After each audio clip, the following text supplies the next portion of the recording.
Wakorinto wa pili sura ya 10 mstari wa 12 mpaka ule wa 14. Neno la Mungu limeandikwa hivi: kwa kuwa hatuthubutu kujihesabu pamoja na baadhi yao wanaojisifu wenyewe, wala kujilinganisha nao, bali wao wenyewe wakijipima nafsi zao na wakijilinganisha nafsi zao na nafsi zao, hawana akili.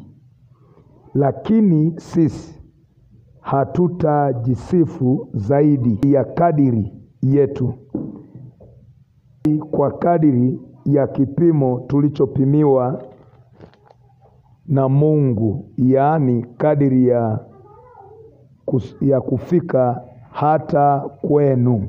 14 mwisho. Maana hatujitanui nafsi zetu kupita kadiri yetu, kana kwamba hatuwafikii ninyi, kwa sababu tulitangulia kufika mpaka kwenu katika injili ya Kristo. Bwana Yesu asifiwe. Paulo anaandika waraka huu, anasema ninajua ya kwamba kuna watu wana uwezo wa kujisifu zaidi ya wao walivyo. Wanajilinganisha nafsi zao na wao, yaani wanajilinganisha nafsi zao na wao wenyewe, halafu wanajisifu zaidi ya walivyo. Yaani kama anaomba dakika moja, anajisifu kana kwamba yeye ana uwezo wa kuomba lisaa. Kama yeye alihubiri siku moja, anajisifu kana kwamba yeye anahubiriki siku zote na hakuna anayehubiri kama yeye. Kama yeye aliwahi kutoa sadaka nzuri siku fulani au sadaka nyingi siku fulani, basi anaona anawazidi wengine kwa viwango vyote. Paulo anasema sisi tutajisifu, lakini hatutajisifu zaidi ya kadiri tulivyo. Haleluya. Haikwepeki kila mmoja akifanya jambo fulani zuri, huwa moyo unafurahi akijieleza, nimefanya hivi, nimefanya hivi. Haikwepeki. Angependa jieleze, jamani mwenzenu nimefanya hiki, nimefanya hiki. Lakini anasema haitufai kujisifu zaidi ya kadiri tulivyo. Kama nina uwezo wa kuhubiri muda wa risali moja, sipaswi kujivuna kana kwamba nina uwezo wa kuhubiri masaa 10 wakati mimi nahubiri risali moja. Kwa hiyo tunapaswa kujisifu kwa kadiri. Lakini wakati anasema tujisifu kwa kadiri, ili neno kwa kadiri sawa sawa na unavyofanya. Unaruhusiwa kujisifu sawa sawa na unavyofanya. Hauruhusiwi kujisifu zaidi ya unavyofanya. Hauruhusiwi.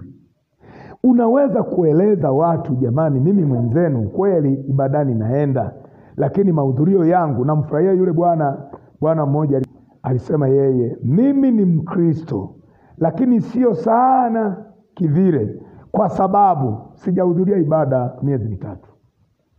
Mtu akieleza jambo la kweli kama yule, kwa sababu anaeleza ukweli ambao yeye anao, ambao hakuna mpelelezi aliyesimama nyuma akasema hebu eleza vizuri, wewe umesema kweli hapa, eleza vizuri. Hakuna mtu aliyemsimamia, lakini yeye mwenyewe anaeleza hali halisi ya moyo wake ilivyo. Tujisifu kwa kadiri. Haleluya. Bwana Yesu asifiwe. Tunatakiwa kuishi maisha yetu kwa kadiri tulivyo. Usiishi kwa zaidi ulivyo. Wakati fulani, nikupe mfano, maisha katika nyumba yanasumbua wakati fulani kutaka kuishi nje na kadiri ulivyo. Unapoishi tofauti na kadiri ulivyo, unaleta maumivu kwenye akili yako, kwenye moyo wako, kwenye uchumi wako, kwenye ndoa yako, kwenye familia yako. Unaleta uchungu, unaleta maumivu kwa sababu unaishi zaidi ya kadiri ulivyo. Wewe kipato chako ni cha shilingi 10,000 kwa wiki, lakini kwa siku moja unatumia shilingi 5,000. Unatumia shilingi 5,000 kwa siku moja, wakati wewe kwa wiki unaingiza 10,000.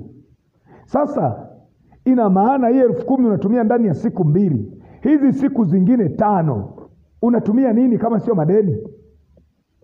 Na utakapoingiza madeni hizi siku 5, unafikiri wewe utalipa lini?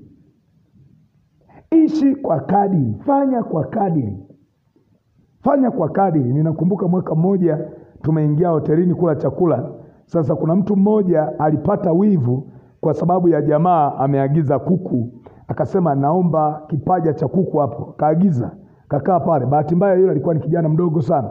Sasa pale amekaa mtu mzima ambaye ameshindwa kuagiza hicho kipaja cha kuku ale. Alipomwona yule kijana anakula kile kipaja cha kuku, alitoka akarudi nyumbani, akaenda kukamata kuku achinje, anishinde fulani mimi. Yaani fulani ale nyama ya kuku, mimi nishindwe kula. Akaenda kumchinja kuku.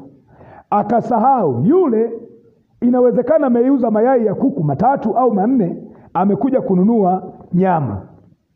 Inawezekana ameenda kujifanyia tenda, amepata hela, amekuja kula nyama. Wewe unapochinja kuku, kesho atazaliana nani wakati kuku wa kuzaliana umewachinja? Kesho utakula nini? Kwa hiyo ukimwona mwingine anakula nyama ya ng'ombe, utaenda kununua ng'ombe. Ukimwona mwingine anakula kitimoto, utaenda kununua nguruwe. Wewe unaishi zaidi ya kadiri ulivyo. Tafsiri yake lazima upate tabu, lazima uteseke. Kwa sababu kile unachokiishi sicho ulicho nacho, na uwezo wako haufikii hapo. Haufikii hapo.